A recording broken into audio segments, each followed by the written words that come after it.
hukum itu tersendiri. Menurut Samyan kira-kira bagaimana, bisa nggak hukum itu secara otonom bisa berdiri sendiri nggak, tanpa ada pengaruh dari atau tanpa dikendalikan oleh politik? Karena mungkin tidak semua orang tuh tahu tentang hukum meskipun kita tinggal di negara hukum.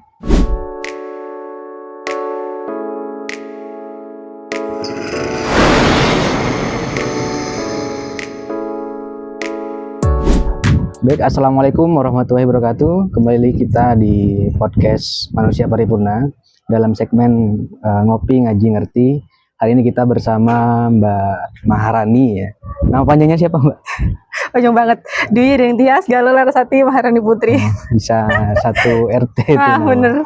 Tetap biasain Maharani Putri aja gitu, simpel. Ya, kebetulan beliaunya sedikit yang saya ketahui bahwa beliau ini lagi melanjutkan studi S2 di Widya Agama, yang mungkin kita akan membahas banyak berkaitan dengan hukum yang ada di Indonesia, termasuk problematika yang kemudian hadir di dalam dinamika di Indonesia.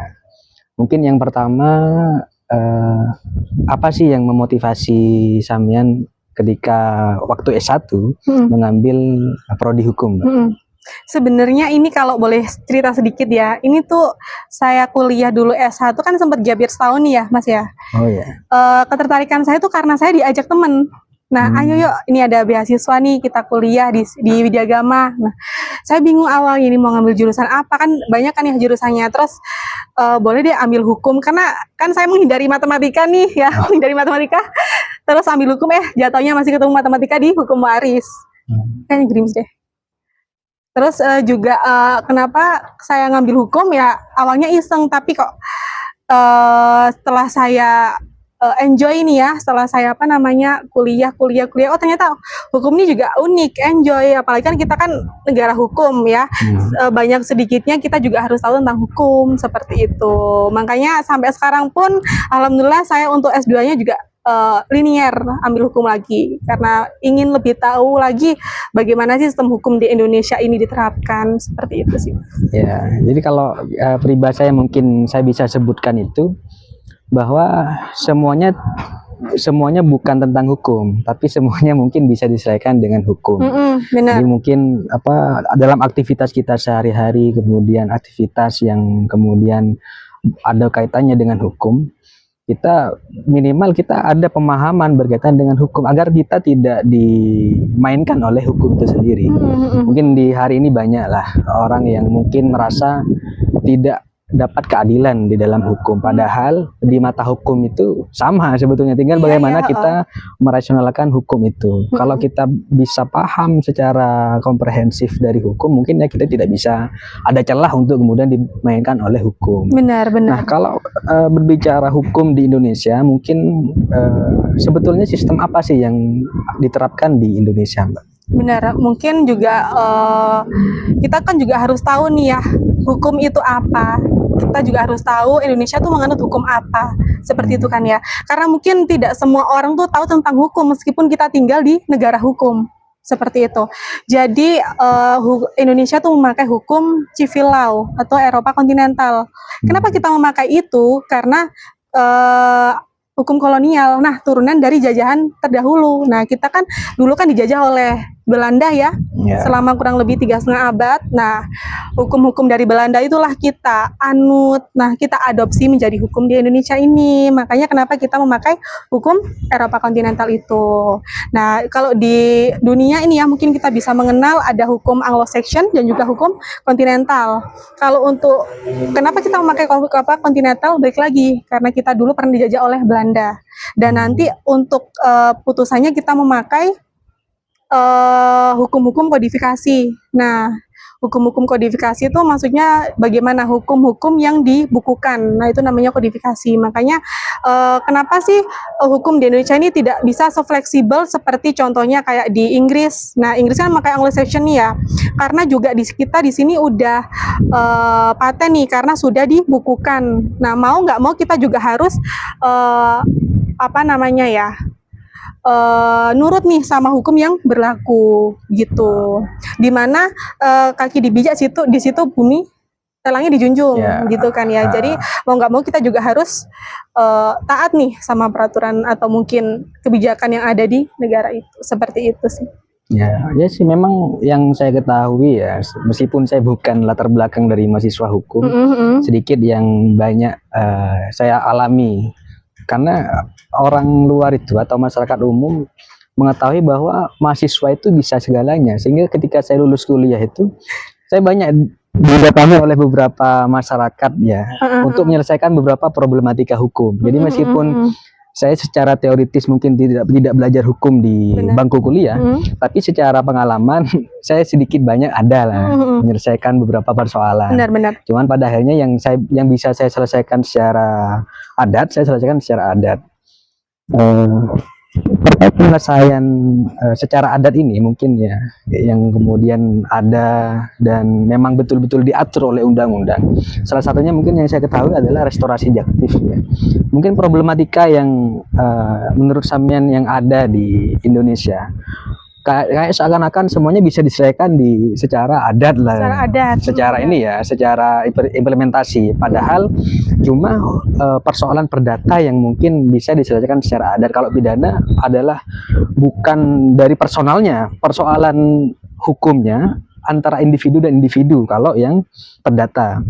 Tapi kalau pidana itu urusannya sama negara kan. Benar. Jadi kalau kita melakukan kejahatan bukan persoalan antara individu sama individu, tapi persoalan kita dengan negara. Mungkin apa sih kendala yang mungkin jadi bahan menarik ya untuk restorasi jaktif yang ada? Mungkin kalau untuk masalah restorasi jaktif kan lebih ke perdata, mungkin tentang sengketa ya, atau mungkin tentang problematika yang lagi terjadi di mungkin daerah tersebut. Kalau untuk kita ngomongin masalah hukum adat, nah juga Indonesia ini juga menarik juga. Selain kita menganut Eropa kontinental tadi, ya civil law tadi, kita juga menganut hukum Islam dan juga hukum adat itu sendiri. Karena kita nggak bisa dipungkiri juga kan ya, Indonesia ini beragam, pasti juga banyak sekali hukum-hukum adat yang sudah berlaku sebelum hukum civil law itu diterapkan di Indonesia, seperti itu. Jadi mungkin ada beberapa kasus yang cara penyelesaiannya itu menggunakan hukum adat, begitu. Jadi tergantung dari ini sih Mas, tergantung dari daerah itu sendiri untuk penyelesaian seperti entah masalah sengketa ya, entah masalah antara personal sama personal, individu sama individu, itu mau diselesaikan dengan sengketa dengan dengan hukum adat atau hukum positif Indonesia, seperti itu, tergantung dari permasalahan dan problematikanya. Kalau mungkin di sini saya bisa sedikit sharing ya untuk masalah hukum menyelesaikan kasus penyelesaiannya menggunakan hukum adat itu mungkin dulu tuh ada beberapa kasus nih ya untuk masalah sengketa tanah. Nah, sengketa tanah ini apalagi ini yang punya ini masih sudah berumur dan tidak punya dan tidak memiliki keturunan gitu loh, tidak punya anak, tidak punya cucu. Jadi antara kalau bisa dibilang itu ya, antara tetangga. Nah, tetangga ini tidak mempunyai keturunan tapi bermasalah di masalah wilayah rumah, garis sengketa tanah. Nah, masalah situ. Terus sempatlah adu cekcok ya, namanya juga orang tua sekitar umur 5 bulan tuh, kebetulan ini juga di daerah saya, di tempat saya. Cekcok lah antara itu. Nah, akhirnya dibawalah ini ditengahi oleh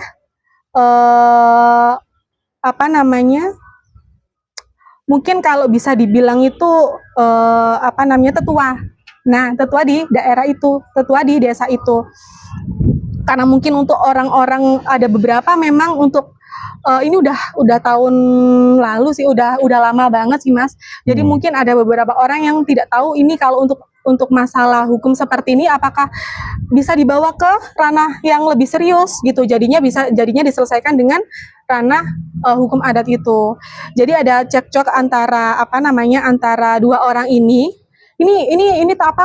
batas wilayahku dari sini ke sini. Nah, batas rumah aku, batas tanah aku dari sini ke sini. Terus kamu kok kenapa menanam lucu sih ini, menanam pohon pisang yang di daerah orang tersebut. Misal ada orang A sama B gitu ya. Si orang B ini menanam pohon di tanahnya orang A itu. Nah, begitu terus ini bagaimana? Nah, terus ini bagaimana penyelesaiannya? Tetualah tadi untuk apa namanya, datanglah ketua tadi, tetua desa itu menyelesaikan permasalahan itu. Nah, jadi mungkin begini saja. Kalau untuk penyelesaiannya, kalau misal pohon ini sudah berbuah, nah ini simpel banget jatuhnya nanti apa namanya untuk keputusannya. Kalau misal pohon ini sudah berbuah dan dan dijual, mungkin nanti bisa bagi hasil. Nah, sesimpel itu pun kalau misal untuk permasalahan simpel itu nggak perlulah dibawa ke ke ranah yang terlalu serius. Untungnya dari kedua orang ini bisa dimediasi begitu. Kalau untuk sebuah permasalahan di daerah atau misal ada permasalahan di desa, kalau misal nggak terlalu serius mungkin dan bisa dilakukan mediasi, mungkin nggak perlu dibawa ke ranah ini sih Mas, ke ranah ke ranah yang lebih serius. Nggak perlu sampai ke pengadilan kan? Bener, karena nggak semua kan harus nggak semua permasalahan, nggak semua kasus kan harus dibawa ke pengadilan ya. Kalau misal bisa cukup mediasi, ya udah. Misal bisa cukup damai secara kekeluargaan, ya oke, begitu sih, sesimpel itu sih, tergantung dari kedua belah pihak bagaimana kesepakatannya, seperti itu. Ya benar. Ya kalau sampai semua semua harus melewati pengadilan, saya yakin pengadilan bisa penuh itu. Penuh banget ya, tiap hari ada masukan, ada laporan tentang kasus-kasus kayak seperti itu sih Mas, kalau menurut saya tentang tentang permasalahan yang diselesaikan dengan hukum adat itu sendiri. Karena juga nggak semua daerah ini mau, atau mungkin tidak semua wilayah ini mau menyelesaikan permasalahan sampai ke ranah yang serius seperti itu. Karena kan kalau kita udah nyampe ke ranah serius kan pasti untuk mekanismenya dan sistematikanya pun pasti bakal berbeda kan dengan penyelesaian yang ada di hukum adat itu sendiri, seperti itu. Ya betul sih, saya menyadari bahwa setiap individu itu dia punya karakter tersendiri, punya kepribadian tersendiri, sehingga dari dasar individu yang kemudian punya karakter yang unik, yang punya perbedaan tersendiri, itu akan membentuk lingkungan yang kemudian mungkin di setiap daerah beda-beda. Dan begitupun juga, karena kan hukum itu hidup ketika ada kehidupan lah. Ketika ada kehidupan pasti ada beberapa persoalan, kemudian ada beberapa hukum yang kemudian timbul secara sendirinya, atau yang kita sebut tadi adalah hukum adat. Mana yang kemudian dianggap paling benar secara komunal, sehingga itu bisa menjadi penyelesaian. Tapi yang menurut saya menarik juga dibahas bagaimana hukum itu juga dipengaruhi atau diintimidasi atau kemudian dipengaruhi secara gamblang oleh politik, Mbak. Termasuk dalam proses pembentukan undang-undang. Terciptanya undang-undang itu kan berasal dari parlemen ya. Benar. Berasal dari parlemen, ada di DPR yang kemudian mengusulkan undang-undang, akhirnya disahkan melalui beberapa proses ya. Artinya dalam faktor itu ruang politik ini terbuka untuk kemudian ikut mengintervensi daripada hukum itu tersendiri. Menurut Samen kira-kira bagaimana, bisa nggak hukum itu secara otonom bisa berdiri sendiri nggak? Tanpa ada pengaruh dari atau tanpa dikendalikan oleh politik? Saya jawabnya simpel, tidak bisa. Karena kenapa? Karena juga selain Indonesia itu negara hukum juga, dan Indonesia kan pasti juga didominasi oleh politik. Siapa yang kuat, dia yang bisa berkuasa. Siapa yang mungkin dapat dukungan banyak, dia juga yang lebih berkuasa. Untuk masalah pembentukan undang-undang, ini kan kita juga undang-undang di Indonesia tuh dibentuk karena adanya urgensi, ya, karena adanya mungkin kekosongan hukum di situ, makanya dibentuklah sebuah peraturan atau kebijakan. Nah, seperti itu. Terus bagaimana untuk pembentukannya? Pembentukannya pasti melalui parlemen. Nah, ya, orang-orang yang mempunyai pengaruh, bukan yang mempunyai pengaruh, orang-orang yang mungkin turut andil dalam pengesahan undang-undang, seperti itu, ya. Kalau mungkin untuk mungkin kan ini ya, untuk undang-undang kan dibentuk atau mungkin rancangannya dirancang oleh DPR. Nah, di sebuah DPR kan nggak mungkin dong ya, nggak ada campur tangan politik dalam pembentukannya, Ya. gitu ya. Bisa mungkin kita juga bisa lihat, kita juga pun bisa apa namanya mengawasi juga secara keseluruhan pun juga nggak bisa kalau misal hukum itu berdiri sendiri. Pasti ada campur tangan politik itu, entah itu di pasal berapa pasti bakal ada saran dari A B C D, karena kan juga untuk pembuatan undang-undang tidak serta-merta itu langsung sah, tidak serta-merta langsung diterapkan diterapkan dan disahkan. Pasti masih ada rancangannya, masih ada harmonisasi. Seperti itu ya. Apakah kebijakan ini tumpang tindih? Apakah kebijakan ini kalau misal diterapkan nanti itu akan ada efek buruk atau efek baik, entah ada pro atau kontranya di masyarakat seperti itu. Jadi ada pertimbangan sebelum disahkannya undang-undang pun pasti masih mungkin. Kenapa bisa disebut ada draft undang-undang? Nah, ada draft undang-undang tapi belum disahkan. Nah, itu biasanya yang jadi polemik nggak sih, Mas? Mungkin orang-orang yang awam ya untuk hukum itu mungkin mungkin juga salah menanggapi juga. Kalau ini tuh masih draft undang-undang, masih rancangan undang-undang dan belum diterapkan. Jadi belum sepenuhnya itu kebijakan atau peraturan itu tuh bisa diflorkan atau mungkin bisa ditetapkan secara sah. Jadi kalau bisa dibilang ya hukum itu tidak bisa untuk pembuatan undang-undang atau peraturan tidak bisa berdiri sendiri. Pasti ada campur tangan politik itu sendiri di dalam sebuah parlemen itu. Karena kan di sebuah parlemen kan nggak cuma 1-2 politik aja kan ya, untuk untuk urusan peraturan undang-undang pasti adalah kepentingan-kepentingan. Nah, biasanya di situ yang disalahgunakan, Mas. Nah, kayak gitu. Biasanya di situ disalahgunakan karena undang-undang ini masih bercampur dengan politik, untuk pembentukannya disalahgunakan oleh oknum-oknum yang tidak bertanggung jawab di situ. Nah, untuk apa? Biasanya untuk kepentingan pribadi, untuk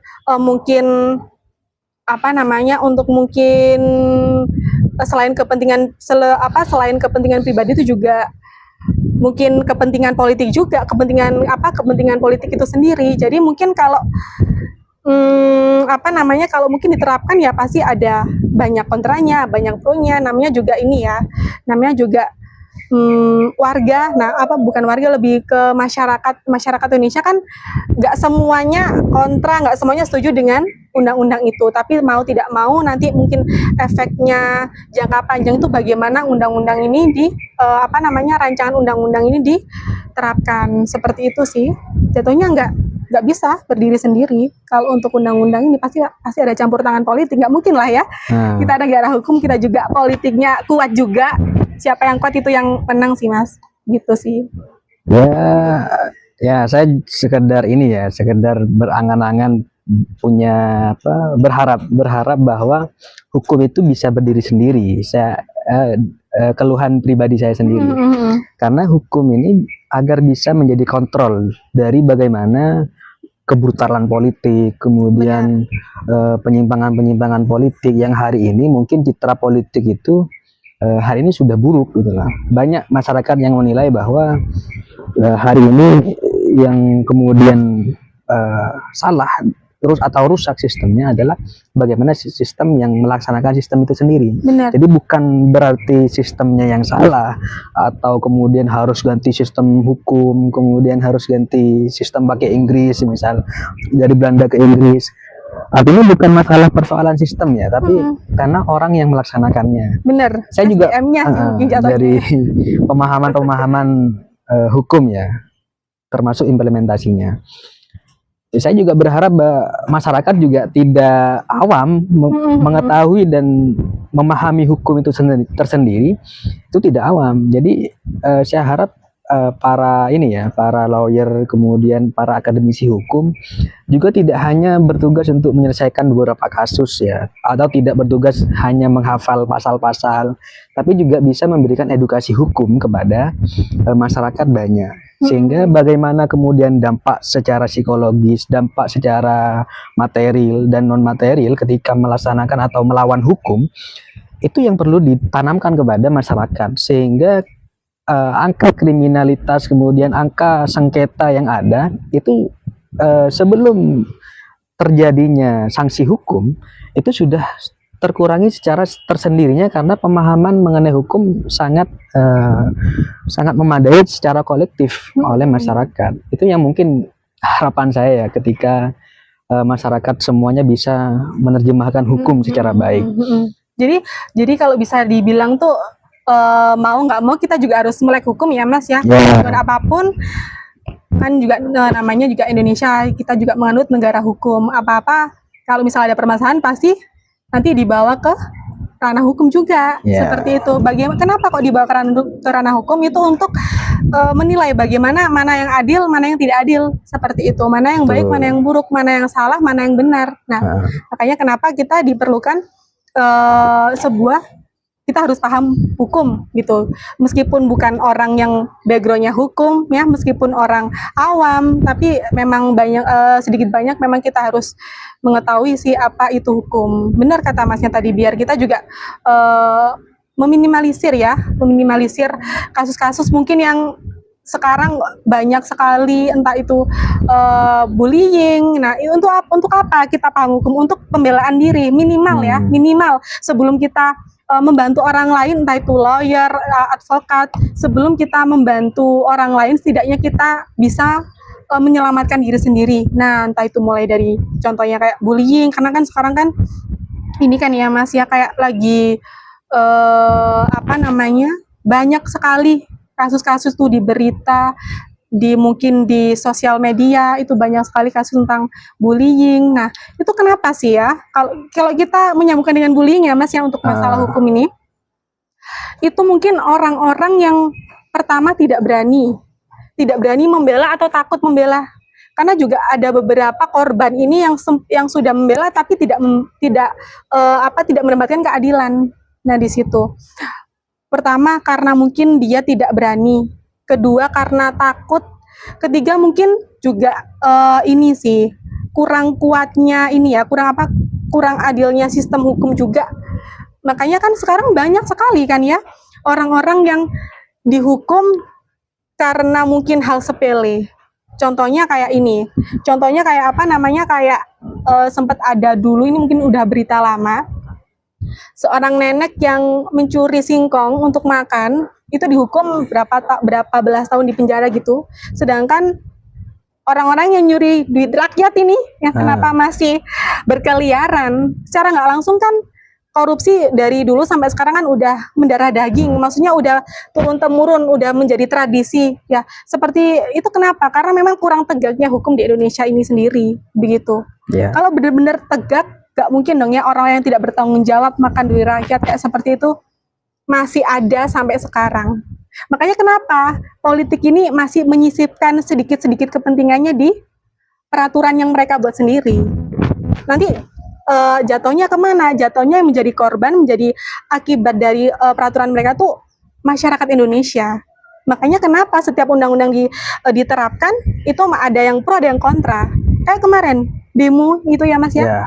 Demo tuh itu kalau menurut saya tuh demo yang ini sih, yang sangat-sangat chaos banget sih Mas ya, karena nggak hanya di satu tempat aja, nggak hanya di satu titik aja, tapi hampir di seluruh Indonesia tuh melakukan demo yang mungkin sampai memakan korban. Itu karena apa? Karena memang kebijakan dari Indonesia sendiri atau mungkin hukum-hukum yang ada di Indonesia tuh masih kurang adil bagi sebagian orang dan mungkin tidak pantas untuk undang-undang ini diterapkan.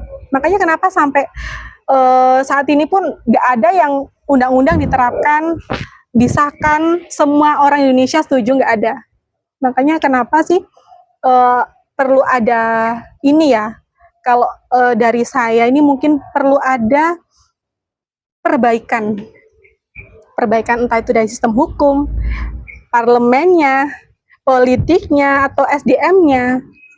Kalau kita pun juga ini ya nggak menyalahkan sepenuhnya parlemen, karena kalau misal parlemen udah membuat sedemikian baik nih peraturan dan bisa diterapkan di masyarakat, tapi masyarakatnya sendiri masih tidak peduli, masih acuh tak acuh dengan dengan undang-undang yang diterapkan, ya kayak percuma nggak sih ya kita buat sebuah peraturan gitu kalau Ya. misal tidak dituruti, tidak di apa namanya, tidak diikuti begitu. Ya, saya menyadari memang bahwa penerapan dan penyelesaian hukum di Indonesia itu belum sepenuhnya baik ya, belum sepenuhnya tegak. merasa keadilan itu ada. Bahkan banyak yang mengeluh bahwa si A, si B, dan si C itu tidak mendapatkan keadilan sama sekali. Tapi saya punya pandangan berbeda bahwa ketika jumlah kasus yang ada itu semakin banyak, itu adalah suatu bentuk afirmasi bahwa penegakan hukum itu tidak terlaksana dengan baik atau tidak sukses gitu loh. Benar-benar Jadi sekali. Saya punya pemikiran bahwa suksesnya pelaku hukum ataupun lawyer kemudian hakim itu ketika jumlah perkara itu sedikit gitu. Jadi ketika jumlah itu sedikit, maka kemudian itu adalah keberhasilan daripada penegakan hukum yang sesungguhnya. Bukan karena beberapa kasus yang kemudian diselesaikan, itu bukan keberhasilan kata saya. Tapi karena semakin banyak jumlah kasus akan semakin kecil angka pencapaian atau kesuksesan daripada penegakan hukum. Benar. Maka kemudian yang sangat saya tekankan adalah education of law ya kepada masyarakat sipil. Benar, edukasi, entah itu edukasi tentang hukum atau mungkin pokoknya yang lebih ke ini ya, lebih ke peraturan ya, lebih ke peraturan atau kebijakan. Orang-orang awam pun pasti juga perlu seperti kayak contohnya mungkin apa namanya penyuluhan. Nah, penyuluhan ini juga perlu sekali ya untuk mungkin masyarakat entah masyarakat yang mungkin belum sepenuhnya tersentuh hukum, belum sepenuhnya mengetahui apa itu hukum. Ya, karena kan kita juga harus sedikit banyak harus tahu tentang hukum juga. Apalagi kan orang-orang awam ya, orang-orang awam pun pasti kalau misal ada sebuah kasus pun belum tentu dia mendapat keadilan. Sekarang kan hukum kan tajam ke bawah nggak sih ya? Kita pun juga nggak munafik ya.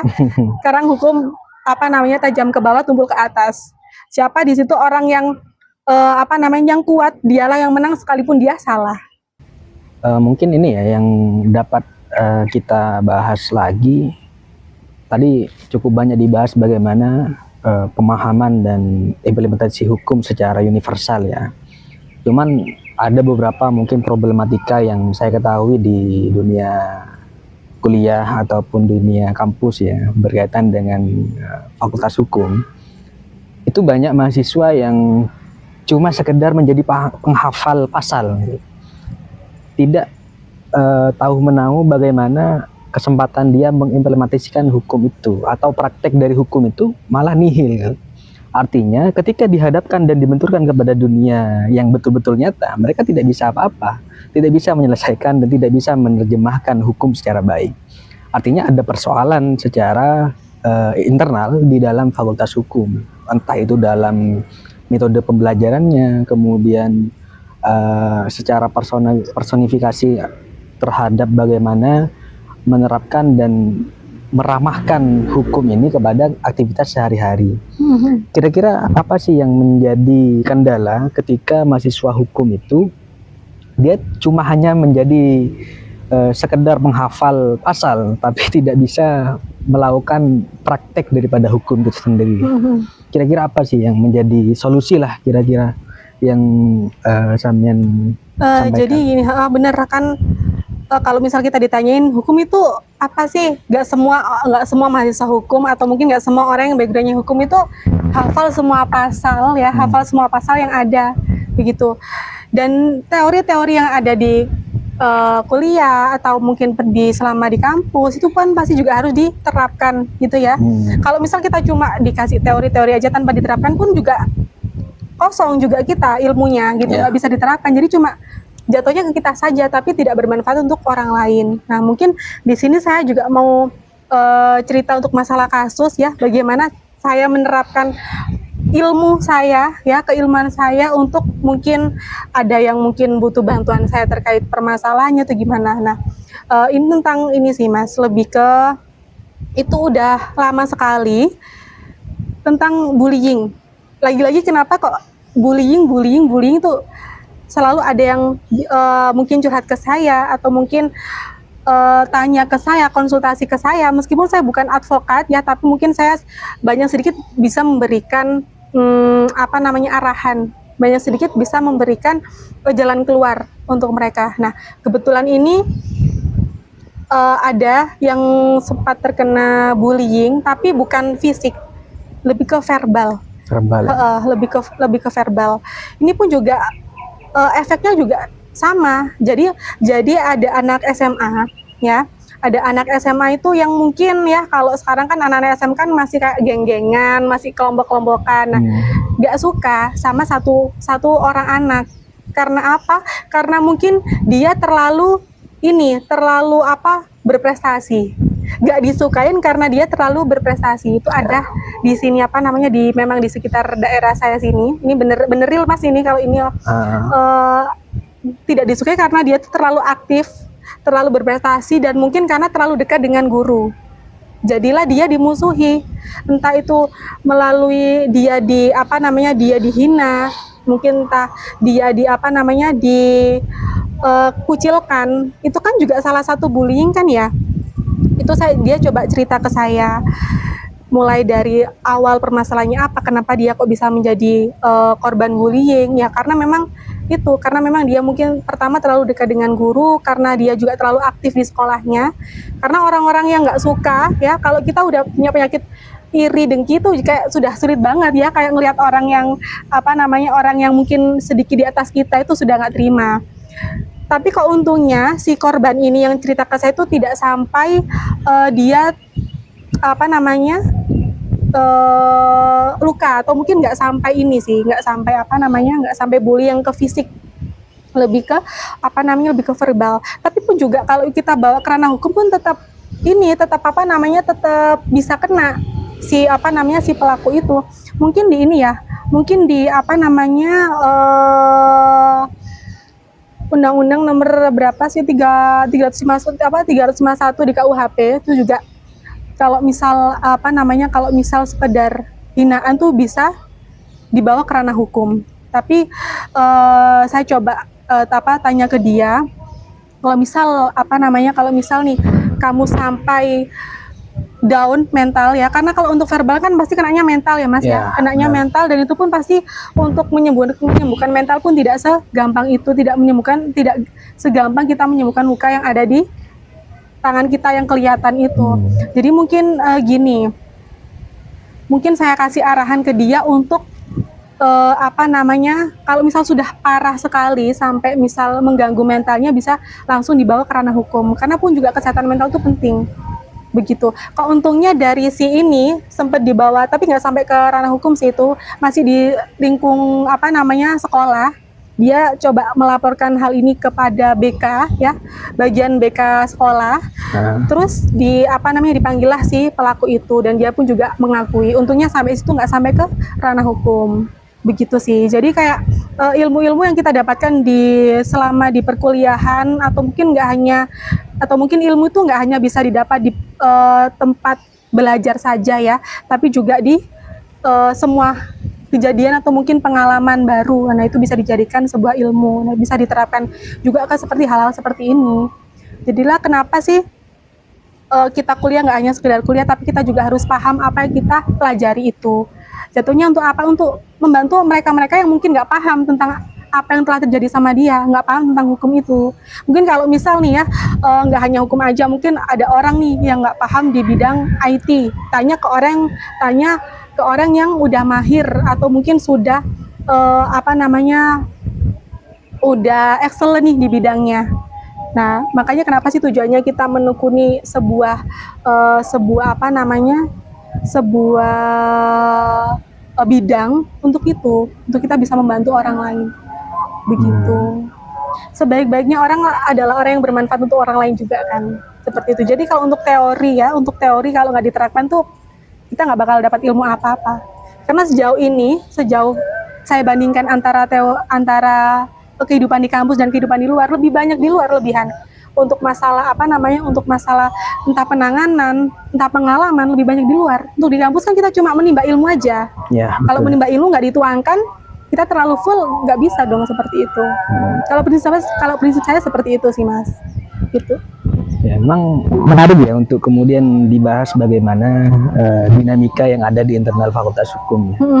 Sehingga itu bisa menjadi nilai edukasi yang kemudian bisa diambil oleh beberapa ribu sampai mungkin ratusan ribu orang yang berkuliah di Fakultas Hukum, sehingga itu bisa memotivasi agar mereka itu lebih banyak action ya, lebih banyak action ketika hafal pasal, kemudian paham pasal, paham implementasinya, paham kemudian menerjemahkan hukum, tapi juga paham bagaimana menyelesaikan suatu perkara ya, karena semakin banyak aktivitas itu akan semakin baik. Benar. Sehingga ini bisa menjadi motivasi kita bersama untuk kemudian kita evaluasi ya dalam metode pembelajaran yang hari ini mungkin ada. Yang terakhir mungkin Mbak, karena tadi sudah banyak dibahas ya, kalau dibicara SKS mungkin sudah 3 SKS ya. Mungkin SKS-nya sambil kuliah nih ya, semi kuliah. Mungkin bisa nyampaikan kesan dan pesan lah kepada penonton kita di YouTube. Benar. Ini mungkin saya memberikan insight ya untuk para pemuda, karena kan nanti bakal menjadi penerus bangsa, penerus kebijakan. Ya. Untuk kalian mungkin yang mungkin bukan bukan orang yang background hukum, bukan orang yang mungkin paham hukum, kalian juga harus paham apa itu hukum, karena kan kita tinggal di Indonesia, di mana Indonesia itu adalah negara hukum.